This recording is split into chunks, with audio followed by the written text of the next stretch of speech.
Hello, and welcome to the Intuitive Ouija. Thanks for clicking on my story. Before we begin, drop your city or country in the comments. I'm curious where in the world you're listening from.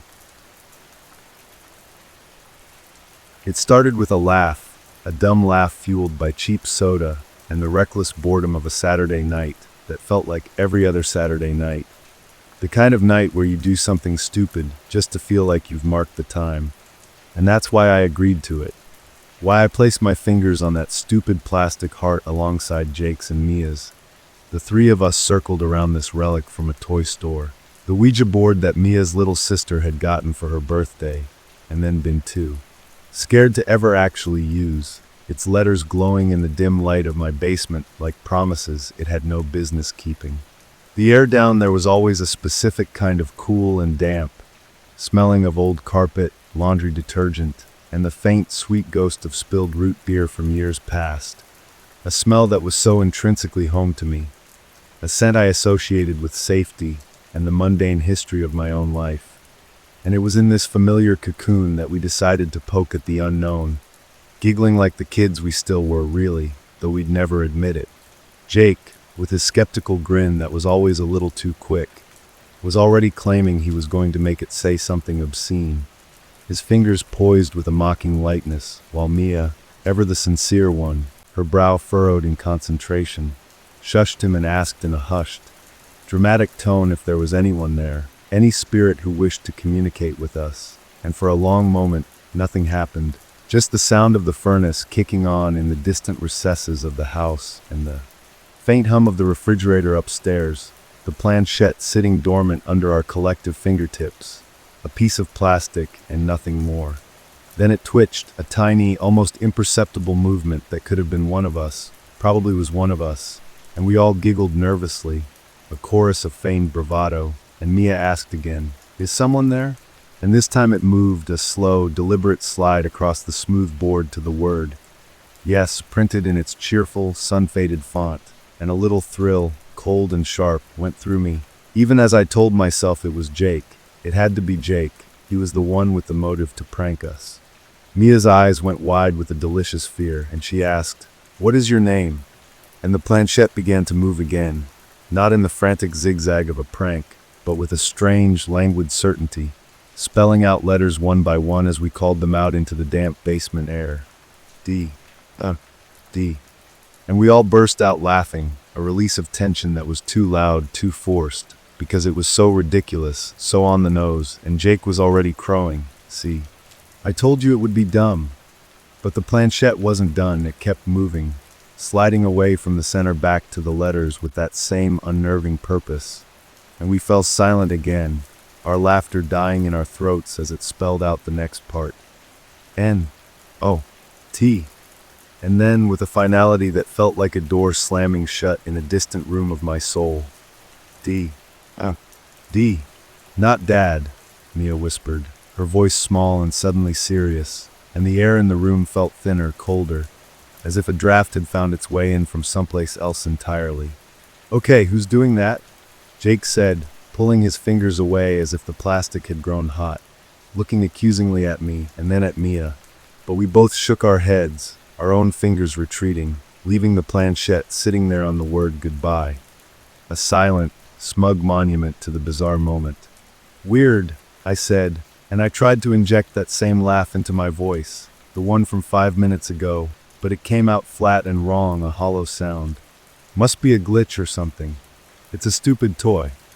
We abandoned the board then, turning on the big TV and putting on a loud, stupid movie, the kind with enough explosions to drown out any lingering thoughts. And we talked about everything else, school, other friends, the upcoming summer, but the words "not Dad" were there, a splinter in my mind, a tiny, irrational shard of ice that wouldn't melt.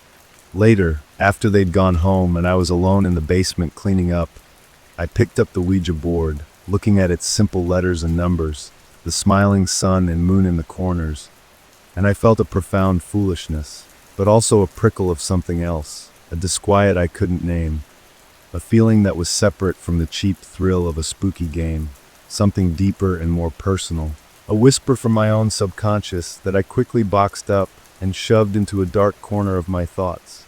deciding it was just a coincidence, a random combination of letters pushed into being by our collective unconsciousness, nothing more. The days bled into weeks, and the memory of that night should have faded, relegated to the bin of forgettable high school moments. But it didn't. It festered. It was a low-grade hum of anxiety, a background noise to my life that I only noticed in the quiet moments, usually at the dinner table with my parents. My dad, the man I had called Dad for 17 years, would be talking about his day at work, something about a carburetor or a difficult customer at the auto shop he managed, and I'd watch his hands, strong and perpetually stained with a hint of grease no amount of scrubbing could remove. And I'd look at his face, the kind, weary face with its deep-set blue eyes and a strong, Roman nose that he always joked was his best feature. And I'd hear that voice in my head, not Dad, and I'd feel a hot flush of guilt for even entertaining the thought. He was my dad. He taught me how to throw a baseball, how to change a tire. He sat through every single one of my painfully awkward school concerts, his face beaming with a pride that was so genuine it was almost embarrassing. He was the one who patched me up when I fell, who grounded me when I deserved it, whose unwavering, quiet presence was the bedrock of my entire world. But the splinter remained, and it began to catch on things. I started noticing things I'd never paid attention to before, little things, trivial things that shouldn't have mattered. My dad was a big man, broad-shouldered and solid, built like the football player he'd been in his youth, while I was leaner, built for distance running, all long limbs and narrow frame. He had straight, coarse brown hair. Mine was a mess of unruly black curls I'd inherited from my mother's side. His eyes were a clear, bright blue. Mine were a dark, almost black-brown. "You have your mother's eyes," he'd say often, smiling, and it was a statement I'd heard my whole life, a fact of my existence. But now it started to sound less like a casual observation and more like an explanation, a ready-made answer to a question no one was asking aloud. I'd catch my mother looking at me sometimes, a strange, fleeting expression on her face that was part love, part something else. Sadness? Worry? That would vanish the second she realized I was looking back, replaced by her usual warm smile. The atmosphere in our house, which I had always perceived as warm and stable, now seemed to hum with a low, unspoken tension, a web of things left unsaid that I was only just beginning to sense, and I felt, with a terrifying certainty, that the Ouija board hadn't been contacting some external spirit at all, but had been tapping into this very tension, into the secret that lived in the walls of our home and in the guarded looks of my mother, giving a voice to the thing everyone felt, but no one dared speak. The whim to take the DNA test didn't feel like a conscious decision. It felt like an impulse, a compulsion that grew from that splinter until it was a constant, nagging presence in my mind, a question that needed an answer, not to prove the Ouija board right, but to prove it wrong, to silence it forever and restore the solid ground beneath my feet. I ordered the kit online with a sense of surreal detachment, using my saved-up allowance money, and when it arrived in a plain brown box, I hid it in the back of my closet like contraband, a secret that felt both silly and profoundly serious.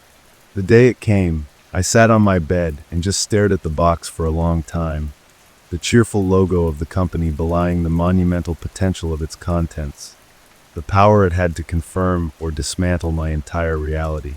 I followed the instructions with a clinical precision, swabbing the inside of my cheek until my eyes watered, sealing the sample in its sterile container, and mailing it back, and then the waiting began, a torturous period of weeks where every day felt elongated, every interaction with my family viewed through a new, paranoid lens. My dad would clap me on the shoulder and ask if I wanted to go see a game on Saturday, and I'd flinch internally, wondering if this was the last time he would offer without the knowledge of the test hanging between us, a ghost at the table. My mother would make my favorite meatloaf, and I'd taste nothing but ash, studying the lines of her face for a confession that wasn't coming. The email notification arrived on a Tuesday afternoon, an innocuous little alert on my phone that felt like a physical blow. My heart hammered against my ribs, a frantic, panicked drumbeat. As I clicked the link, my palms so slick with sweat I could barely type my password. The website loaded with agonizing slowness, and then there it was, the results page, a stark, clinical presentation of my genetic ancestry. I scanned past the percentages of European heritage, past the map with highlighted regions, my eyes searching for the one thing that mattered. And then I found it, DNA relatives. And at the top of the list, predicted relationship, father. The name listed was not my father's name. It was a name I had never seen before, a stranger. The world didn't shatter, it simply stopped. The sounds of the neighborhood outside my window, a lawnmower, a dog barking, the distant shout of a kid, faded into a high-pitched ringing silence. I read the name over and over again, as if the letters might rearrange themselves into something familiar, into James Miller, the name of the man who raised me. But they didn't. They remained what they were, a truth I could not unsee. The Ouija board was right. A piece of plastic from a toy store, guided by our own fingers, had known the fundamental truth of my existence before I did. My entire identity, every memory, every foundational belief about who I was and where I came from, was a lie, constructed on a secret my mother had kept for 17 years. A cold, nauseating wave of vertigo washed over me, and I had to put my head between my knees to keep from passing out, the phone clattering to the carpet. The horror was not in the discovery itself, but in the realization that the truth had been there all along, whispering at the edges of my perception, in the slight differences of our features, in the occasional awkward silence, in the way my mother's eyes would sometimes dart away from mine, in the very air of our home. And a party game had simply been the key that unlocked the door I never knew was closed. I don't know how long I sat there on the floor, the world reduced to the swirling pattern of the carpet fibers, but eventually a cold, hard clarity settled over me. I had to hear it from her. I picked up my phone, my hands trembling so violently I could barely swipe the screen, and I found the cherished childhood photo I was looking for, the one from a vacation to the Grand Canyon when I was maybe 7, the three of us squinting into the sun, my dad's arm around my shoulders, my mother's hand on my head, all of us smiling with a joy that now looked like a performance. I had looked at this photo 1,000 times and seen only happiness, but now, for the very first time, I saw with devastating, soul-crushing clarity that the little boy in the picture, me, did not share a single defining feature with the man whose side I was clinging to. The shape of the eyes, the set of the jaw, the hairline, the smile. Everything was different, a mismatch so obvious it felt like a punch to the gut. And I wondered how anyone could have ever missed it. And I knew then that we all must have seen it, on some level. And we had all chosen, silently and collectively, to look away, to build a family on the foundation of that unspoken agreement not to see. I found my mother in the kitchen, humming softly to herself as she chopped vegetables for dinner. The familiar, comforting scene of brutal contrast to the turmoil inside me. She looked up and smiled, her face open and warm, and the words died in my throat for a moment, the urge to protect her, to protect this fragile normalcy, almost overwhelming my need for the truth. "Mom," I said, and my voice sounded strange, rough, like I hadn't used it in years. "We need to talk." I held up my phone, the DNA results glaring on the screen. Her smile faltered, then vanished completely, replaced by a pale, wide-eyed stillness. The knife in her hand clattered onto the cutting board, a sharp, discordant sound in the sudden silence. She didn't ask what it was, she knew. The look on her face, a collapsing of all her defenses, a raw, terrified guilt, was all the confirmation I needed. The story spilled out of her then, in a choked, tear-filled torrent, there in the kitchen with the smell of onions and impending dinner hanging in the air. A story of a difficult time in their marriage, of feeling lonely and unseen, of a man she met at a conference, a brief, intense affair that was over almost before it began. A secret she had carried alone for 17 years, a secret she thought would die with her. She kept saying she was sorry, over and over again, that she never meant for anyone to get hurt, that my dad, James, was my dad in every way that mattered, that he had never suspected, that she had done it to protect us, to protect our family. I listened to it all, standing there like a statue, the words washing over me but not sinking in. My mind stuck on one horrifying detail. The Ouija board had known. It had given a name to the ghost that had haunted our happy home, the ghost of the other man, the ghost of the lie. The confrontation was devastating, but not in the way I'd imagined. There was no screaming, no thrown objects, just a quiet, profound shattering, the sound of a family breaking apart at the seams in the muted light of a Tuesday evening. My father came home later, and the look on his face when she told him, a look of such profound, world-ending betrayal and confusion, is something I will carry with me forever, a new ghost to join the others. The aftermath is where the true horror lives, not in a single moment of shock, but in the endless, stretching reality of the new world I inhabit. The man I call Dad is still here, but there is a distance between us now, a canyon carved by the truth, and we are both trying to bridge it with a careful, painful politeness that is worse than any argument. I look at him, and I see the 17 years of love and dedication, and I also see the 17 years of a lie he didn't consent to, and the conflict is a constant ache in my chest. My mother moves through the house like a ghost herself, her eyes perpetually red-rimmed, seeking forgiveness with every glance, and I don't know if I can ever give it to her, not fully. The Ouija board sits in a landfill somewhere, probably, or maybe in Mia's sister's attic, a forgotten toy, but its message echoes in every silent dinner, in every strained conversation, in the way I now look in the mirror and see a stranger, a collage of features from a man I've never met and a mother whose secret I now share. The profound, thrilling, and utterly chilling realization that remains, the one that haunts my every waking moment, is that the terror wasn't supernatural, it was familial. The board didn't need a demon to speak. It just needed the truth, the heavy, unspoken truth that was already in the room with us that night, in the air we breathed, in the subtle tension in my mother's shoulders when my dad came home, in the faint hesitation before I called him Dad, in the subconscious knowledge that lived in all of us, waiting for a cheap piece of plastic to give it a voice. And the most horrifying thing of all is wondering what other truths are waiting in the silence of other happy homes, and what might happen if someone, or something, ever decides to give them a name. The silence in our house now is a physical thing, a thick, heavy blanket smothering all the familiar sounds I grew up with, the easy laughter replaced by the careful clinking of cutlery, and the low hum of the television tuned to nothing in particular, a buffer against the things we cannot say. And I find myself cataloging every interaction with my father, with James, like an archaeologist sifting through ruins, searching for clues I missed, for hints of a doubt he never voiced, and it's the small things that break me anew every day, the way he still automatically sets a plate for me at the table, but his hand hesitates for a fraction of a second before placing it down, or how he'll start to call me son, but the word catches in his throat, emerging as a muffled cough or a truncated endearment that feels more painful than any silence. And I see him watching me sometimes when he thinks I'm not looking, his blue eyes, which once held nothing but uncomplicated pride, now clouded with a complex storm of love and grief and a bewildered betrayal that he is too good a man to ever voice. And I want to tell him that he is my dad, that the biology is a technicality, that the 17 years of Christmases and skinned knees and homework help in teaching me to shave are what matter. But the words stick in my throat, too, because the DNA test is a fact, an unassailable truth that sits between us like a third person at the table.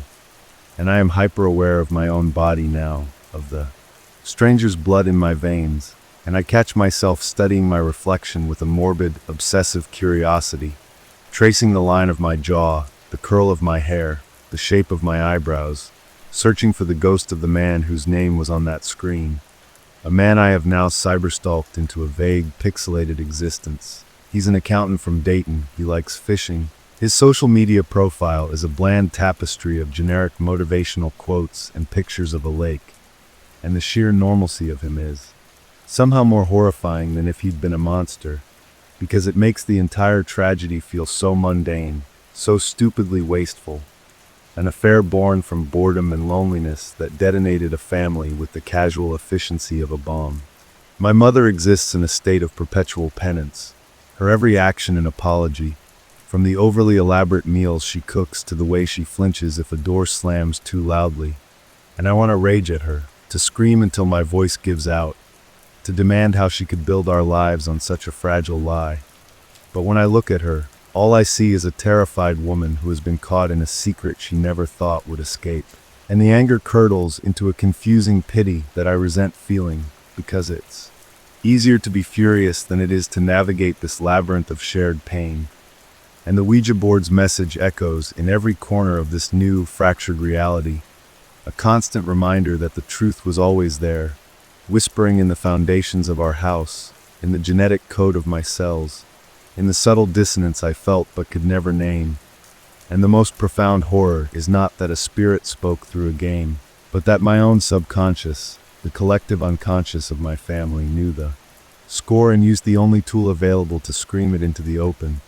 And I am left forever wondering if we are all just walking repositories of hidden truths, and if the walls of our homes are silently absorbing every secret, every tension, every unspoken lie, waiting for the right moment or the right object to give them a voice and shatter everything we thought we knew. The weight of the unspoken has become a language all its own, a fluency we've all developed in this new, suffocating normal, where a simple question like, "How was your day?"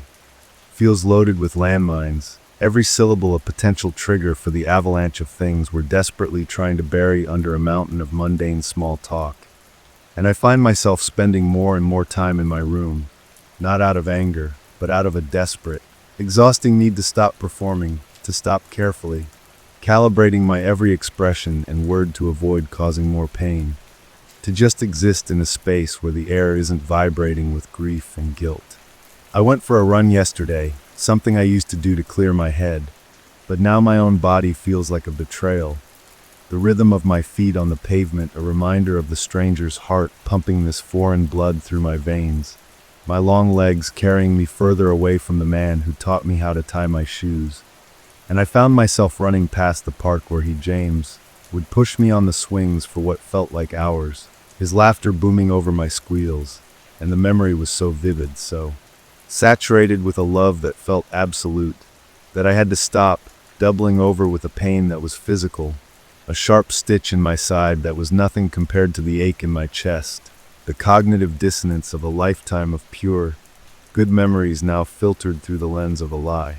I've started avoiding mirrors, but then find myself seeking them out in a masochistic ritual, staring at my face until it loses all meaning, until the features dissolve into a collection of unrelated parts, a puzzle assembled wrong, and I search for him, for the accountant from Dayton, in the curve of my lip or the arch of my brow, and the not knowing is its own particular hell, this phantom presence haunting my reflection, and I'm terrified of the day I might accidentally stumble upon him in person in some cruel twist of fate, and see my own eyes looking back at me from a face I don't recognize. My friends, Jake and Mia, have tried to reach out, their texts initially frequent and concerned, then becoming more sporadic, polite check-ins that I deflect with one-word answers.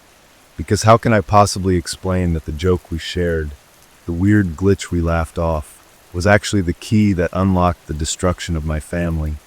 That the plastic planchette was more of a seer than any of us could have imagined, and that their fingerprints were alongside mine on the vehicle of my ruin? I see the way they look at me now at school, a mixture of pity and awkwardness, and I know the story has spread, not out of malice, but because a seismic event like this sends out shockwaves that are impossible to contain, and I've become that guy, the one with the messed up family, the living cautionary tale, and the isolation is a cold comfort, a wall I've built that keeps their whispers out, but also traps me inside with the echoing truth. My mother tried to talk to me again last night, her hand trembling as she placed a mug of hot chocolate, my childhood comfort drink, on my desk, and she said, "Leo, we have to find a way through this," her voice cracking on the word through. And I wanted to yell, to ask her what through even looks like. Does it look like me pretending I don't know? Does it look like him pretending he doesn't hurt? Does it look like us all collectively agreeing to forget the Ouija board, the test, the truth, and go back to playing house? But I didn't say anything. I just stared at the steam rising from the mug, and after a long moment she left, closing the door with a soft click that sounded more final than any slam, and I knew then that there is no through. There is only after, a forever altered landscape we are now condemned to navigate.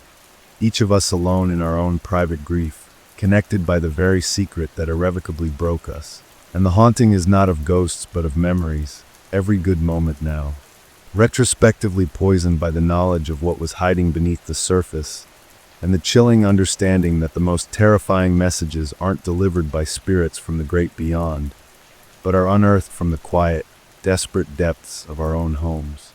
The holidays descended upon our broken home like a particularly cruel joke, the cheerful, blinking lights from the houses on our street casting garish, mocking reflections on our own dark windows, my mother's desperate attempt to maintain normalcy manifesting in a Christmas tree that seemed to droop under the weight of its own false cheer, its branches adorned with ornaments that were now tiny, glittering monuments to a past that felt like it belonged to another family in another universe. She played carols on the stereo, the familiar melodies twisting into a discordant soundtrack for our silent meals, each verse about joy and peace feeling like a personal taunt. And I caught my father, James, standing in front of the tree one night, just staring at a specific ornament, a clumsy popsicle stick reindeer I made in first grade. His shoulders slumped in a way I'd never seen before, as if the gravitational pull in the room had doubled, and I wanted to go to him, to put my hand on his back and tell him it was okay, but I was frozen, paralyzed by the fear that my touch, my very presence, would be a reminder of the pain, not a comfort. So I just watched him from the shadows of the hallway, two ghosts in a museum of our own former happiness. The promised confrontation with the biological father never materialized.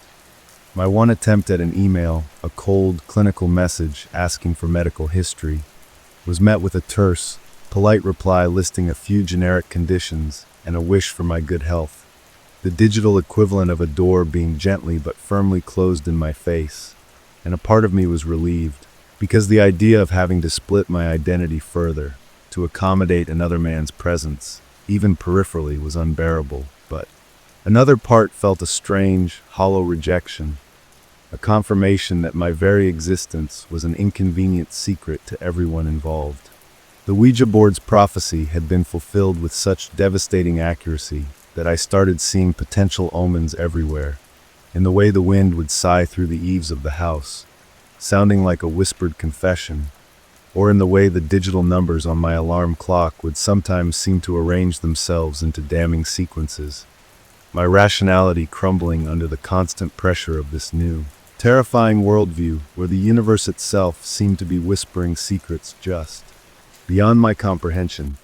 I started sleeping with the light on, not because I was afraid of monsters under the bed, but because I was afraid of the darkness inside my own head, the endless, looping replay of that night in the basement, the feel of the plastic under my fingers, the slow, inexorable slide of the planchette, Mia's whispered voice, and the dawning realization that the most profound horrors are not the ones that go bump in the night, but the ones that have been living in your house, eating at your table, loving you all along, and the knowledge that my family's love, while real, was built on a fault line I never knew was there, and that every happy memory now has a fissure running through its center, a crack that shows the darkness beneath, and I am forever falling into it.